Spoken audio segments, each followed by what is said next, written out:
Gana rin nga pala ako dumali ng nachos, hindi overload, aray overdose. Pwedeng meriendahin pero the best kung pupulutanin. Pati tacos, hindi ko pinalampas, ikinasa ko ng pammalakasan. Pero wag kang mag-alala, madali lang are. Ituturo ko sa iyo yung diskarte sa paggawa ng masarap na chili con carne. Aring kamatis ay aalsan ko ng buto. Baka matalakan ng kakain ay masisipa ako. Rekta salang ng kawali at ang giniling na bakay isasangkot siya. Kaunting asin at wag mo munang likutin para mabilis pumula. Itinambak ko lang sa isang tabi at babawasan ko ng grasa, mga 2 kutsara. Sabay gisa ng bawang at sibuyas muna. Guguangin ko sa gitna para ang tomato paste ko'y matusta. Gayang itsuray hudyat na para sa paparating na panimpla. Taco seasoning, asukal na pula, sweet paprika, pinto bean at red bell pepper na pula. Malinis na water from Pasig River at ayos na. Basta nacho at taco ang usapan, di na ako kay Mega Mexicana. 100% na gawa sa mais. Mas mahalang ng kaunti kumpara mo sa iba. Syempre naman, mataas ang kalidad at hindi tinipid, ganari ang kanyang itsura.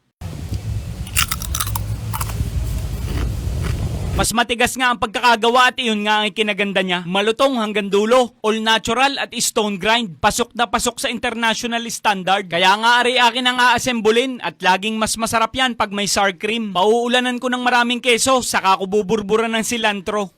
Ay walan jo. Ang sarap lalo ng malamig na bahala ka na kung anong ipaparis mo. Basta isa lang masasabi ko, ay inang!